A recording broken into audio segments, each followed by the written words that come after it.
Bismillahirrahmanirrahim. Assalamualaikum warahmatullahi wabarakatuh. Alhamdulillahirabbil alamin. Summa alhamdulillahirabbil alamin. Assalatu wassalamu ala asyrafil anbiya'i wal mursalin sayyidina wa habibina wa syafi'ina wa maulana Muhammadin wa ala alihi thayyibin wa sahbihi muntajabin wa tabi'ina lahum bi ihsanin ila yaumiddin. Sahabat Islam Ramah, kita kembali ngaji akhlak Rasulullah Sallallahu Alaihi Wasallam. Akhlak yang tentu menjadi pedoman kita bersama sebagai umat Rasulullah Sallallahu Alaihi Wasallam. Kita tahu bahwa inti dari ajaran Rasulullah adalah akhlakul karimah.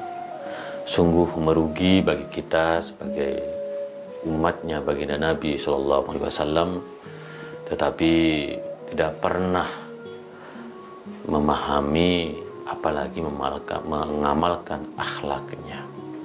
Disinilah kita harus betul-betul memadobani akhlak Rasulullah. Kita harus jadikan akhlak Rasulullah Sallallahu Alaihi Wasallam sebagai pegangan hidup kita. Karena bagaimanapun kalau kita betul-betul berpegang kepada akhlak beliau, insya Allah hidup kita akan lebih nyaman, hidup kita akan lebih tentram, dan tentu insya Allah hidup kita akan membawa keberkahan bagi kita dan bagi orang lain. Maka sungguhnya apa yang dihadapi oleh umat Rasulullah SAW dalam bentangan sejarah Islam tidak lain dan tidak bukan karena kita semua mengalami krisis akhlak, karena kita semua menjauhi akhlak Rasulullah Sallallahu Alaihi Wasallam.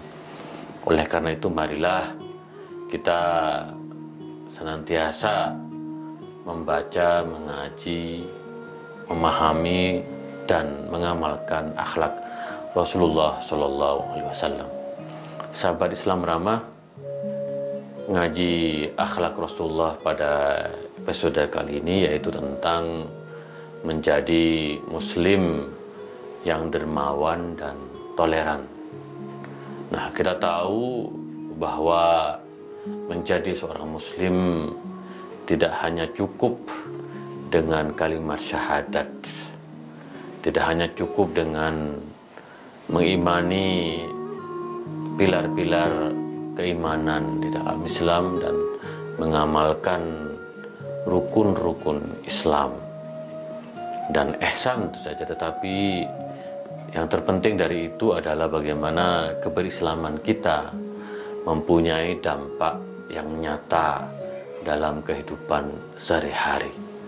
Nah, karena itu Rasulullah senantiasa memberikan arah, memberikan bimbingan kepada kita agar kita berpedoman kepada akhlak Rasulullah Sallallahu Alaihi Wasallam. Salah satu akhlak Rasulullah yang harus menjadi pedoman kita adalah menjadi muslim yang dermawan dan muslim yang toleran.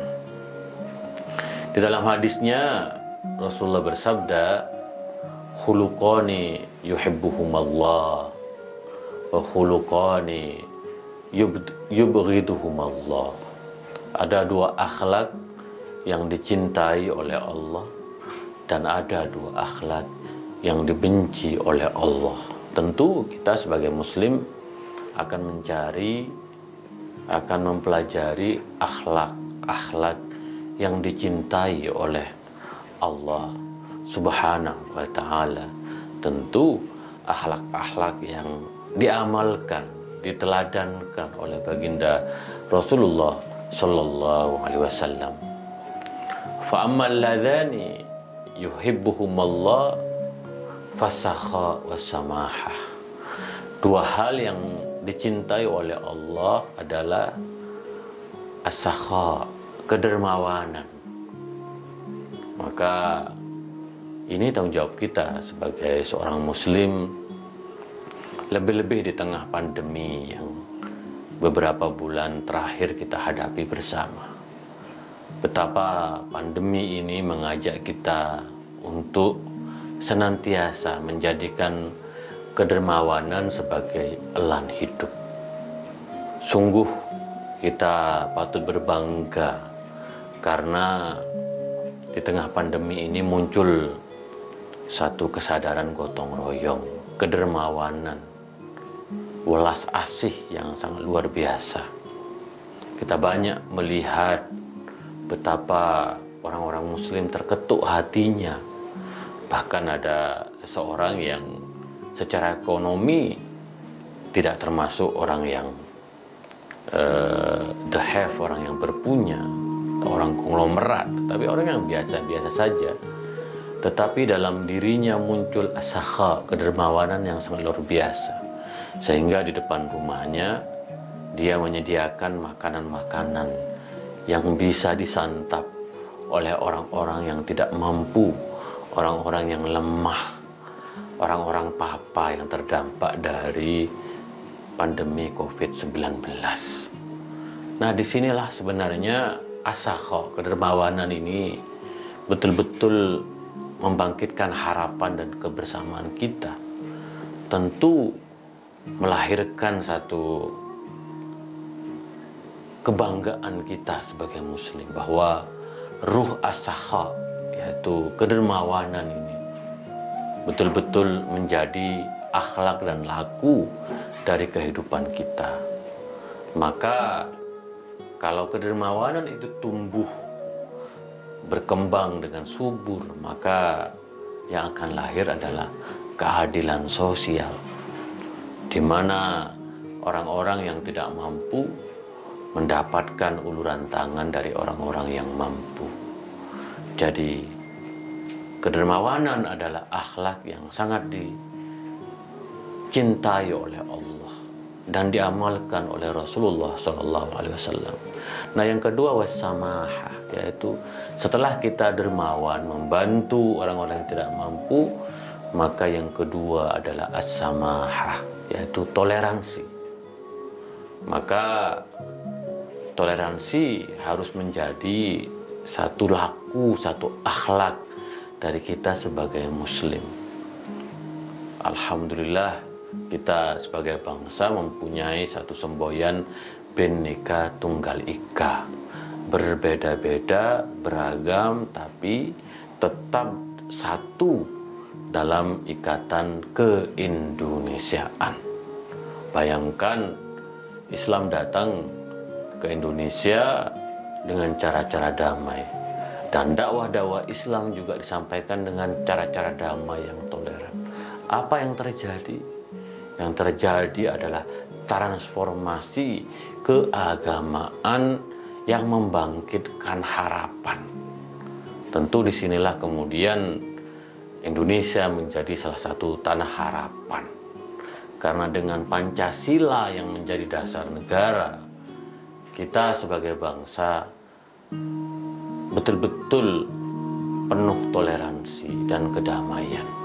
Nah, disinilah kemudian Rasulullah bersabda, ahabbuddin ilallah al-hanifiyah as-samha. Sungguhnya agama yang paling dicintai oleh Allah adalah al-hanifiyah, adalah agama yang mengajarkan kebenaran, agama yang mengajarkan tauhid, agama yang mengajarkan jalan yang lurus, siratul mustaqim. Tetapi juga al-hanifiyah samha, yaitu agama yang mengajarkan pada keimanan dan toleransi. Maka Rasulullah dalam perjalanan hidupnya sejak di Mekah hingga ke Madinah, pengalaman as-samahah, pengalaman toleransi ini sangat luar biasa. Yang tidak hanya sekedar diucapkan melalui lisan, tetapi juga menjadi tindakan nyata yang kita kenal dengan Piagam Madinah ketika Rasulullah berada di Madinah. Maka sahabat Islam ramah, mari kita terus tumbuhkan akhlak kedermawanan, mari kita terus tumbuhkan akhlak toleransi. Karena jika kedermawanan dan toleransi ini betul-betul menjadi tindakan nyata dalam kehidupan kita, maka insya Allah kita umat Islam akan menjadi uswatun hasanah bagi umat-umat yang lain. Lalu kemudian di dalam hadis selanjutnya, Wa ammal ladzani yubghiduhumallah fasu'ul khuluqi wal bukhl. Jadi dua hal yang dibenci oleh Allah adalah su'ul khuluq, adalah akhlak yang buruk, intoleransi, menebarkan kebencian, menebarkan fitnah dan provokasi. Ini akhlak yang paling dibenci oleh Allah. Maka di tengah media sosial yang begitu minus etika, hendaklah kita mengubah perilaku kita di media sosial dengan akhlak-akhlak yang baik, dengan akhlak-akhlak yang membangun toleransi di antara sesama, dengan akhlak-akhlak yang menginspirasi, bukan memprovokasi.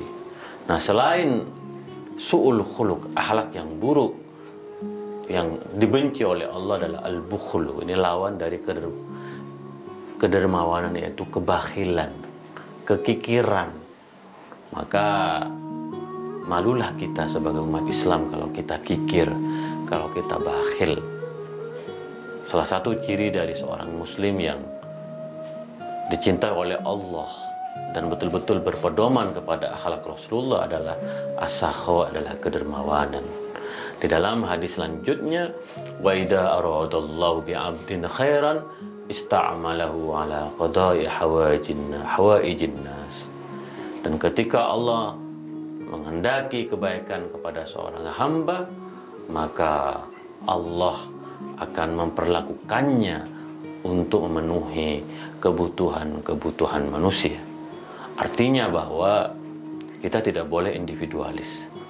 Kita tidak boleh hanya memikirkan perut kita sendiri. Kita tidak boleh hanya membenarkan, mengedepankan kepentingan kelompok kita sendiri. Kadangkala kita lupa hanya karena perbedaan mazhab di antara kita, lalu kita berpecah belah. Ini tidak bisa dibenarkan. Kehadiran mazhab di dalam Islam adalah salah satu cara, salah satu wasilah untuk memahami Islam itu sendiri. Maka keragaman pandangan dalam mazhab itu hal yang biasa. Di dalam mazhab Imam Syafi'i saja begitu banyak varian-varian pandangan. Dan karena itu Imam Syafi'i selalu mengingatkan kepada kita semua, ra'yi shawabun yahtamilul khata' wa ra'yi ghairi khata'un yahtamilus shawab.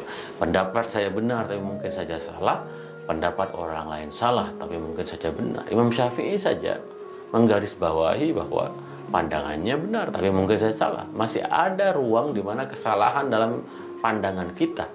Karena itu Imam Syafi'i ketika berada di Baghdad, dia mendirikan mazhab qadim atau qaul qadim, pandangan lama. Ketika dia hijrah ke Mesir, dia mendirikan mazhab pandangan baru atau qaul jadid. Imam Syafi'i aja mempunyai qaul qadim, mempunyai qaul jadid. Itu artinya bahwa kita dituntut untuk selalu toleran terhadap siapapun. Pandangan-pandangan yang berbeda adalah sunnatullah, adalah menjadi takdir Allah, adalah menjadi sebuah keniscayaan, dan karena itu kita dituntut untuk toleran. Nah, disinilah maka karena kita saling membutuhkan kepada manusia yang lain, maka kita harus menunjukkan kedermawanan, maka kita harus menunjukkan toleransi kepada orang lain, sehingga kita termasuk orang-orang yang dicintai oleh Allah dan senantiasa meneladani akhlak Rasulullah Sallallahu Alaihi Wasallam. Sahabat Islam Ramah, itulah kira-kira ngaji akhlak Rasulullah pada episode kali ini tentang menjadi muslim yang dermawan dan toleran. Kurang lebihnya mohon maaf, kita akan lanjutkan esok hari. Wa ma taufiqi illa billah, alaihi tawakkaltu wa ilaihi unib. Wa akhiru da'wana alhamdulillahi rabbil alamin. Wallahu muwaffiq ila aqwamit thoriq. Assalamualaikum warahmatullahi wabarakatuh.